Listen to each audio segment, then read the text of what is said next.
we go on a lot on this channel about Adrian Newey and about how good he and his team are at Red Bull. And I suppose I'm guilty sometimes of giving too much emphasis to Adrian. And on this occasion, I'd like to say that the RB20 was superb around Melbourne, finally around Albert Park. They got it together really well. After lots of little glitches along the way and trying to get the red, soft, super soft Pirellis to work. But then that ultimate last run when Max got under 116, did the 15.9, that was pure, unadulterated Max Verstappen. And that's what Adrian for sure loves about Max, because he does get that final little piece out of the car that probably very few drivers now, well, probably the only driver in the world, given his experience with Adrian, can do. And we saw that today, under real pressure. The first lap he did in Q3, from Max's point of view, was about as good as it could be, but he could never, ever relax because Ferrari had been so good. Whenever he had gone quickly, at any point of the weekend, Ferrari had gazumped him. So he had to assume that was going to happen again. So we don't often see, I think, Max at absolute limit, and we saw that in the second run of Q3. Really good lap. I mean, disappointingly, and I can't imagine why, the TV direction didn't actually show the lap. For sure, you can see it now on the onboard on the Formula One app, which is a great thing. But in terms of the general public being aware of what was going on, it was all around Carlos Sainz. Not a bad pick, actually, as it turned out, because he's on the front row. We'll get onto that in a second. But Max, just brilliant, I thought, around. And I've always said this about Albert Park. It's kind of a difficult circuit to characterize. I mean, what is Albert Park all about? It's just a little bit everywhere. There's nothing that stands out as the key corner or the key element that the car has to have.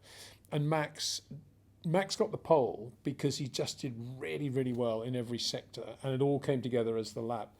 Whereas everybody else, I think, was thinking about managing the tyres in either Sector 1 and Sector 3 and letting them cool a little bit or not overload them in Sector 2. And that's, I think, ultimately what happened with Charles Leclerc. He just overloaded the tyres.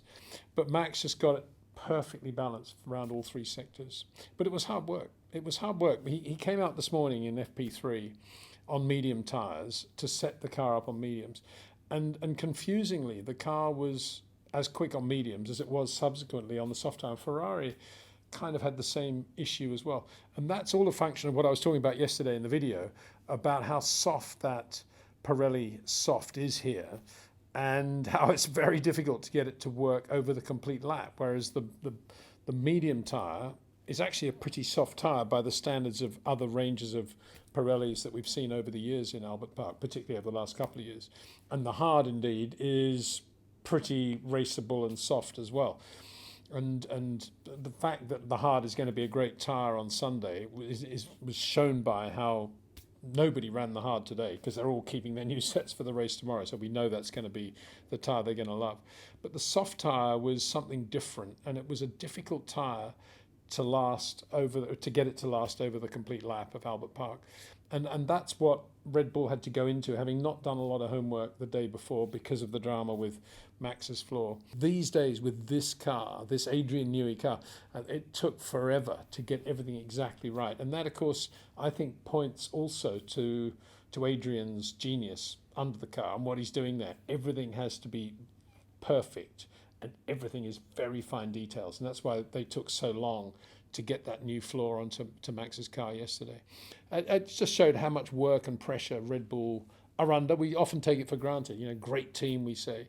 But they were under a lot of pressure yesterday. And when Max came out in FP3, he's on the medium tyre. And then when he put the soft on, he didn't go any quicker, really. I mean, in fact, he went slower because it was very difficult with the 5 or 6 minutes left to actually get the lap perfectly balanced. So that's how Max had to go into qualifying. And right up until Q3, you had this feeling, or I had this feeling, that Ferrari were going to be just as good. And there were moments of other teams getting it right for one lap and then didn't get it right for the next one. Fernando Alonso, a good example. Oscar Piastri, another good example. When it came down to it in Q3, he went over a curb and I think damaged the car a bit. And that was a shame for him, but, rookie error, you can call it. It's not a rookie, but semi-rookie error.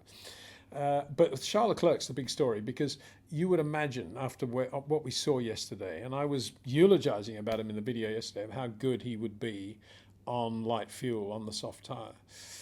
And what he said on the radio at the end of that lap was, it just went from understeer to oversteer on that last run.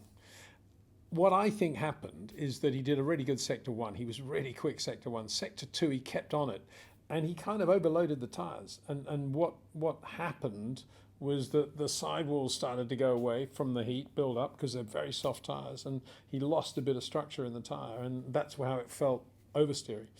And then it was gone. The lap was gone. Whereas Carlos Sainz, interestingly, got it right in terms of balancing the sectors, being quick where he needed to be, not overusing the tyres. Really, really good session for him. Really good weekend for Carlos so far. I hope I did him justice yesterday. I think I did, because I said how good he looked in the car, and coming back, obviously, from the appendicitis thing, and how focused he is. And he was just superb.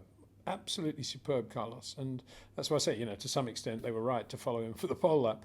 And he got it absolutely spot on. For him to be on the front row and Charles not even to be on the second row says a lot about Carlos Sainz and the way he's driving right now and how he's improved. And I don't say that condescendingly. He has improved a lot over the last 18 months. Really, really good. It's such a shame that he's got to be thinking all the time, well, what am I going to do in 2025? And that Ferrari aren't keeping him, really. And a lot of people are saying up and down the pit lane, so, why are they getting Lewis? And this is obviously nothing detrimental about Lewis, but Lewis didn't make it into Q3. George did. And you could say, as I've been saying, well, Lewis isn't going to put it absolutely 100% on the line unless the car feels pretty good now. He's got his Ferrari career ahead of him. He can relax, enjoy, and give it everything he wants to when he feels right. But when he doesn't feel right, it's going to be, oh, well, I didn't make it to Q3, but I'll be at Ferrari next year, and it's going to be really good. But I'm not sure that is a good thing, because if you start to go into that rhythm, it makes it, easy pickings for Charles Leclerc next year at Ferrari. Lewis needs to be as sharp as he can be if he's going to take it to Charles next year. Maybe he's not thinking of that. Maybe he's just thinking, I'm going to go to Ferrari, spend a year learning about the team, and then after that he'll be going. Maybe he's thinking that way, but it'll be interesting to see how that dynamic works out, because George was the guy that got the lap out of that very difficult Mercedes. I think that's probably the other main story of qualifying, was how wretchedly disappointing Mercedes were, given all the winning they've been doing, the building blocks of success and knowledge and data that they have, the managerial changes they've made, bringing James Allison back in, all that stuff. And they couldn't even get Lewis Hamilton into Q3, and George just made it into Q3. And anyway, they got blown away by their customer team, McLaren-Mercedes. So a very, very poor performance from Mercedes. And they don't need me to say that, they will know that. But that was the message that came through. Until now, it's always been, well, maybe Mercedes will get it right on a circuit like Albert Park, which is a little bit of this, a little bit of that. Doesn't really penalise you if you're really bad in one area. But it was just sad to see, really, how sad's the wrong word. It was illustrative of where Mercedes are right now, which is in big trouble. They can't beat McLaren in a straight fight. Aston Martin almost there. At one point, Fernando was really quick in the beginning of qualifying. Then he had a couple of moments. I've said many times, he's not the world's greatest qualifier, because you've got to be so precise for the entire lap. And what Fernando's all about, why he's such a good race driver, is he's constantly massaging the car through little minor storms that he puts it into, and he makes it look so easy and so nice to watch that it's a pleasure to watch him. But the reality is there's always going to be the small error with Fernando, with that very sudden turn in, and we saw it today when it started to get to the sharp end. And so he was there or thereabouts, again upstaging Mercedes, you could say, and good performance from the team, but probably there's a little bit more pace in that car than we saw. And then Sergio Perez, I think, stepped up pretty well at the end too. I mean, he was never going to do a max lap. That perfect management of the car when the tyres start to go away a little bit and bringing them back again. That's what that pole lap of Max's was all about. That the soft tyre was absolutely on the edge throughout the lap, and it was all about, that was one of the variables that came into play today. We often talk about crosswind or oil or all the other things that come in that Max is so good at working with. This one was all about managing that soft tyre and just making sure he never went too far with it. And I think Charles did go over the edge of the soft tyre, and that may be, I've often been asked in live streams the difference between Max and Charles, and I've said, Charles is a similar sort of driver, but this is where Max's real class showed through today, I thought, was the way he was just able to run on the edge of those soft tyres. Let's just talk a little bit more about the soft tyres, because there's quite a lot of comments about why Pirelli are doing it, what it really means, because I said in the video yesterday, this probably means it's going to open the race up to a two-stop strategy. Of course, I don't imagine that soft tyre is going to be a race tyre. What's happened is that the soft tyre is there, which has enabled Pirelli to run much softer with the medium and the hard than they normally would. So we've got pretty soft, medium and hard. That's the point. And the only way that soft tyre will come into play as a potential race tyre will be if somebody flips a coin, takes a gamble that there will be an early safety car intervention. And that's not a big gamble to take at Albert Park. Let's face it, we often see the safety car out pretty early at the start of a race on the first lap. And if you, let's say you started on softs on the basis that there's going to be a safety car on lap one, and you come in, having started on soft, you come in, then you've got the race ahead of you of 2 stints of the hard tyre. You'd be on the edge, but you could do it. And that would be a perfect scenario probably, but of course it takes the gamble of having to start on the soft tyre and there being no safety car, so that may not happen. Otherwise it's going to be medium and then hard, but the medium isn't going to go that far into the race because it's quite a soft tyre. And everybody went to the soft tyre because there is more time to be gained from it. But the medium wasn't a bad option if you wanted to stay out and just get a traffic-free lap. So that's what we'll see tomorrow. And that's all basically because of the extreme they've gone in all 3 compounds, but particularly with this soft red tyre, it's unbelievably soft, and it goes into graining, and then it's a difficult thing to manage, and that's what we're seeing on the laps as well. Other performances, Yuki Tsunoda, really good job, I thought. Again, we seem to have been saying that a lot recently. He was quicker than Daniel Ricciardo even before Daniel lost his lap for going over track limits. Shame for him in front of his home crowd, because it wasn't a bad lap. It looked as if he was going to get into Q3, and it was taken away just as everybody was starting to cheer, and he was back at the bottom, didn't get through into Q3. But Yuki Tsunoda starting to really deliver and be really consistent in that car. The team looking pretty good too, I think, with a lot of new personnel. Team looks very good. But for me, one of the biggest disappointments of the day was Williams with Alex Albon, who was now in Logan Sargent's car. And to my astonishment, Logan was at the track hanging out as a sort of a reserve driver. I would have thought he would have been on the first plane back to home to put a stop on the next payment that they're making to Williams. But maybe it's a pretty lax contract from their perspective, and there's not much they could do about it. I hope that isn't the case, because he is paying for that drive, and if he's not racing, obviously there should be some sort of refund. I'm not getting involved because I don't know about the contract, but that's what you would imagine. But even putting that to one side, Logan Sargent hasn't been he hasn't been Nicholas Latifi, has he? And he's doing pretty well. And had they given the responsibility of Logan to Logan, because don't forget, he had a big moment yesterday, and he's the guy that didn't hit the wall, whereas Alex Albon did. That should have been the reward, that he gets to race. And had they given that responsibility to Logan, I think it would have been really good for him, because he would have, I'm carrying the Williams name on my shoulders exclusively, and I'm going to get on with it. And I don't imagine he would have done a lot worse than Alex Albon. And I think he would have got into Q2, and Alex didn't get into Q3, did he? Of course, Alex is a faster driver. Of course, he's a more polished driver. Of course, he's more likely to score points. But at the end of the day, he's the guy that crashed in FP1, if you please. And Logan Sargent is the guy that spun and didn't crash and has been doing a pretty good job and is bringing a lot of money to the team. So I'm still confused about that. I'm also confused by why they didn't have a spare chassis. I can understand why Alpine don't have a spare chassis at the track, and a couple of other teams, because they had dramas with crash testing. But I don't think Williams had a crash testing drama, and so they haven't had that sort of race against time to get chassis built in time for the start of the year. So I waited outside, never found anyone to talk to there. So that was that. And I can only assume that it is a question of spares and getting enough parts made, because I can't imagine it's budget, and I can't imagine I don't think it's, as I say, I don't think it's a crash test thing either. So the whole thing is very odd, bearing in mind that most of the teams out there, not all, but most of the teams do have spare chassis with them, and they're on the road at these flyaways. I think Alpine are getting one flown out for China or Japan maybe. But, you need those, do you not? Anyway, carrying on from the brake discussion yesterday, quite a lot of talk about brakes on the radio too. Sergio Perez, I think it was Fernando Alonso, also had a problem getting the brakes to retard to the right feel, a Max too, to the right pressure. And this goes back to what I was talking about yesterday of batches of the discs being made seemingly in the same process, but a different batch, different performance. And we're seeing that more and more now. Why we're seeing it more? Maybe because there are more differences, or maybe it's because of the standard disc and the non-standard calipers that they run. They're starting to go out into extremes of performance, and we're seeing these very small differences actually starting to add up to mean something more than that, if that makes sense.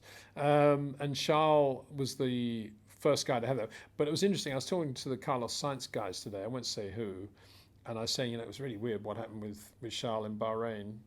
Just fishing to see if I'd get any response. And they said, oh, well, Carlos has had that problem a lot. And it's not the first time we've had it at Ferrari. And yeah, a big thing was made about it because it was, because it was Charles. But he was really quick at the end of the race anyway, which was the other side of the garage saying, so what was that all about? Carlos blew him away. That's kind of what they said. So that's why I'm intrigued by all this, because it's this whole brake thing that he had in Bahrain is much more than just a brake thing in Bahrain. It's a whole political thing. And it's also endemic of something going on, certainly with the Brembo runners, maybe the others as well, in the pit lane. And they're all so secretive about what calipers they run and all the rest of it. I don't know why they are. You'd imagine that they would want to give publicity to their supplier. That's what that used to be the case, but obviously they're very secretive about all that stuff now. But it's quite fun trying to get to the bottom of what it's all about, assuming the teams themselves know what it's all about, of course, which isn't necessarily a guarantee. Anyway, it was a very, very good qualifying session. Really enjoyed it. It was always in doubt right to the end. And when somebody goes out and there's a barrier and it's a 1:16 barrier and he does a 15:9, then it's a great lap. 15:8 wouldn't have been quite as dramatic in a way because, the 15:8 was always there. But a 15:9 means he just had to get it perfect everywhere. Whether it was perfect no, it wasn't perfect. A perfect lap has never been driven, has it? But Max was somewhere near it today, I would have thought. So that was that. We'll see what happens in the race tomorrow. It's going to be weird seeing Carlos on the front row and Charles down on the third row.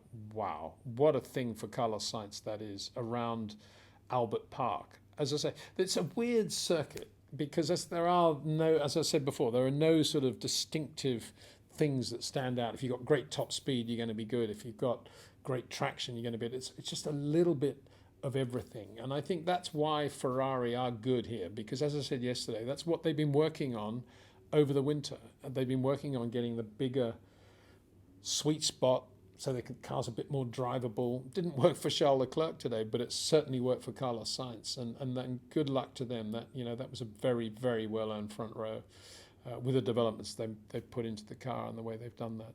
That was really good. Yeah, for Charles, he'll be really disappointed, really confused, because in his mind, he's always going to be able to beat Carlos Sainz in a straight fight. It didn't happen today, and that was because of that weird Pirelli soft tyre. And he did a lot of running on it yesterday, and he should have got on top of that element of how you can overuse the tyres. Assuming it was that, of course, it may have been something else. I doubt it. I think it would have been that, because a lot of drivers were complaining about that exact issue of the tyre apparently just going from understeer to oversteer. I say the tyre causing that in FP3 as well, and it wasn't the only team. But Sainz got it right, Leclerc didn't. That was the bottom line.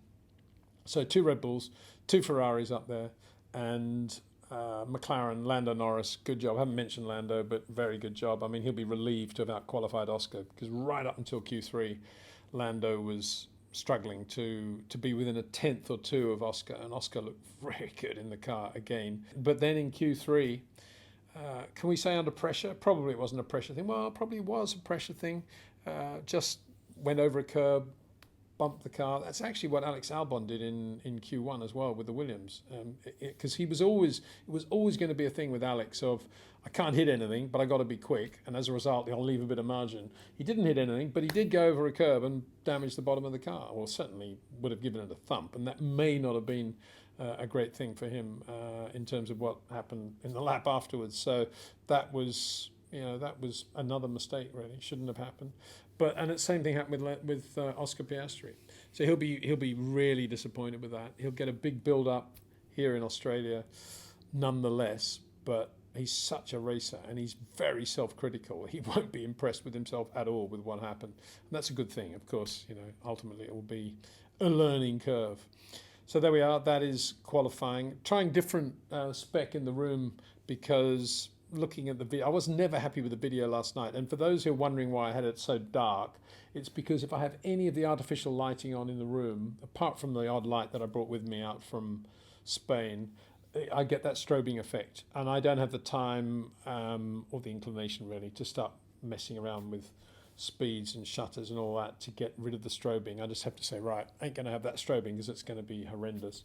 And I've got back a little bit sooner today, thanks to Sir Jackie, who gave me a lift back. And we've got a bit of natural light. I've got one artificial light down there, and it's a little bit better, I think. The room is a bit messy, probably. I don't know how much you can see in that, but it doesn't really matter, does it? Main thing is to get the video out. And so big thanks for watching. Thanks to Jetcraft. Good to see Mick and Jack doing out on track today. Mick doing wheelies, and Jack was in the Benetton, which didn't go very far. And the second run they did, he was in, looked to be something like an ex-Spencer Martin Scuderia Veloce Brabham Climax 4 2.5 litre Tasman car. But he was sitting, as they do these days, they're kind of sitting on it rather than in it. And the big helmet, it didn't really look right, but lovely to see that car. There was some incredible classic cars on track today. Formula 5000 McLaren M10Bs, a few Can-Am McLarens, Porsche 904, Ferrari Dino, 66 Dino. Oof, some beautiful. And some Elfins, Formula Junior Elfins, one of my favourite race cars that I grew up with here in Australia. And a really good atmosphere here in Melbourne. Formula One is huge here in Australia. They love it.